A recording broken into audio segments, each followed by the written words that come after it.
Hello there, I'm Ariana Hunter, real estate broker for Su Casa, Su Castillo. In today's segment for new agents, we're going to be giving you some tips. Well, I'm going to be giving you some tips today to make your career more successful.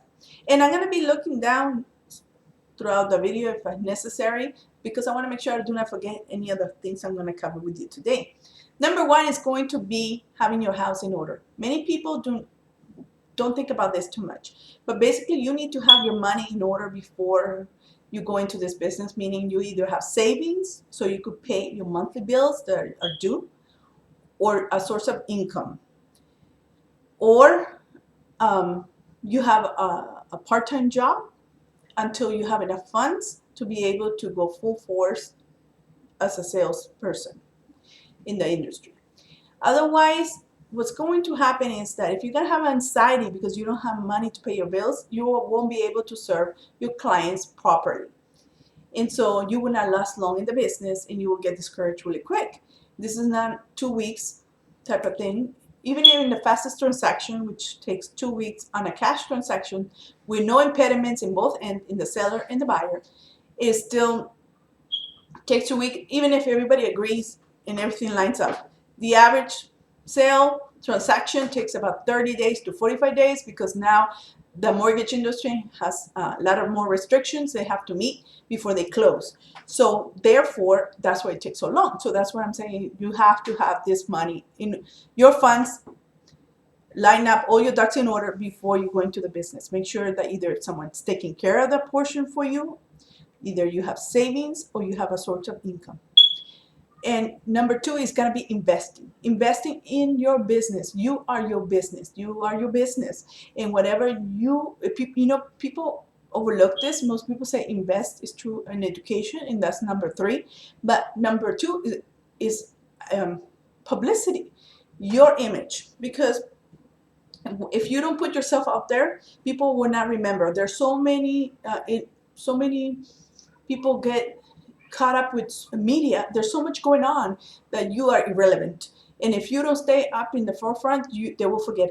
They will forget about you when it's time to buy or sell their property. So you always have to be there, constant. And then it also reminds them that you are stable. That you have first, you have the funds to do it, because if you're not doing well, you're not going to have the money to be advertising.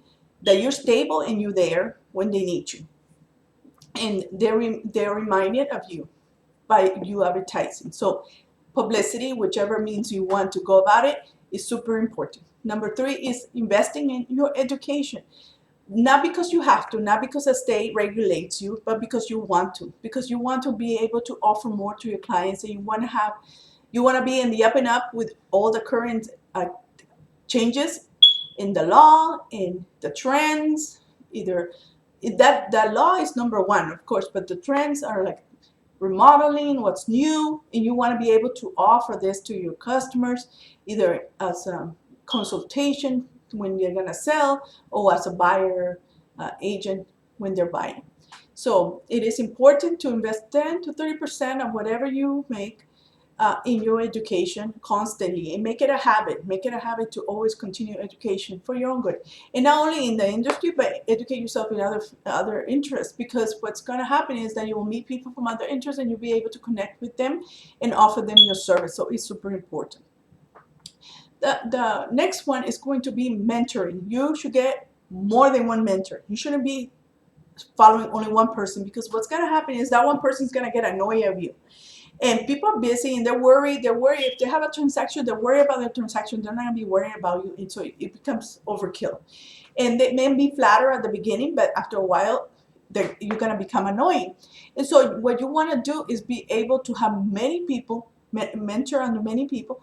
And whoever's really busy, or the ones who have a lot of activity in the office, that's who you want to follow around. And you should ask for permission. Ask them, can I oversee? Just like shadowing, without talking. Don't interrupt. Don't opinionate unless they request this of you. Respect the transaction that doesn't belong to you. Just viewing it, and so you see what you can learn, because it's the best school. Real life is the best school. Be able to see how they interact with their customers, the type of problems they run into, and how they solve them is super important. So have more than one mentor in the office is super important. And The next one is going to be the networking. Usually there's two groups of people, and I'll talk about this agents in the next video or in another video. Basically, you have your agents who this is a second career and they just go to the office because they don't want to be home. And then you have your agents who go into the business because they want to make money. And so, um, you know, you will never be alone as far as company in this business because people hang out around the office all the time. And people hang out in all the openings and all the activities that they have for the realtors. And that is okay because you need to be in the network. You need to know people because they may be able to help you, or maybe you could co-list on something, or you could get a referral. But for the most part, you want to get in and get out type of situation. Get in to see what's available, all the inventory that's available. Get in to get your training and network, get to know people, and get out into the field with the people who are actually going to make a difference for you, which is going to be your clients. You need to meet people that are different types of people, so you let them know what you do for a living. It's super important that you won't be ashamed of telling people I sell houses, or I help you buy, I help you sell, I help you with your real estate questions. And you cannot be a shy person because you need to let the people know, because sometimes you know agents get mad that, oh, they didn't go with me. Well, because maybe you never offer, or you never told them, or you told them once and you were shy about it, or like, oh, I don't need your business, I have plenty of clients. You have to be vocal, and you're offering them a service. You also want to know what people do, so you'll be able to help them, network for them, and so people appreciate that and they will do the same for you. And so it's important that you network outside the other agents who know how to do the same thing you know how to do. So you want to go with people who actually can benefit from your services, and that's the general public. Always carry your cards with you digitally or physically, or whichever way you let them know where you at. It's super important to always have that available with you.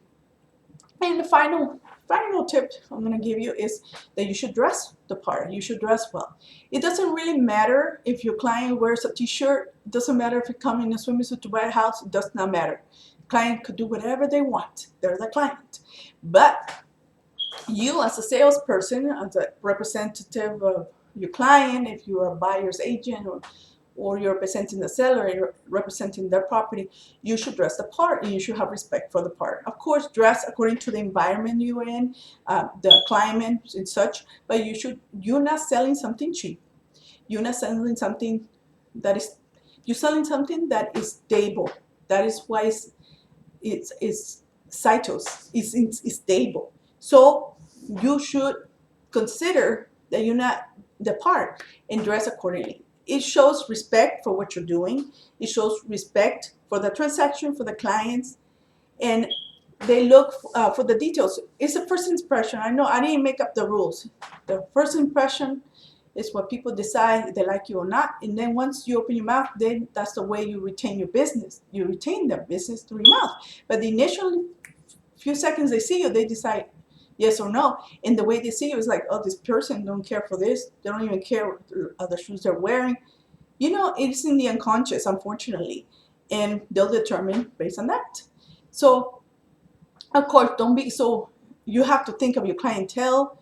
And so you always have to dress better than your client, in the sense that you are there to serve them and they want to feel that they're being taken care of, because you are taking care of you first, and you're going to take care of their things with the same care. That's what it means when you dress up. You are dressing up yourself, because the way you dress is the way you're going to take care of their things. Believe it or not, it's in the unconscious, but it's true.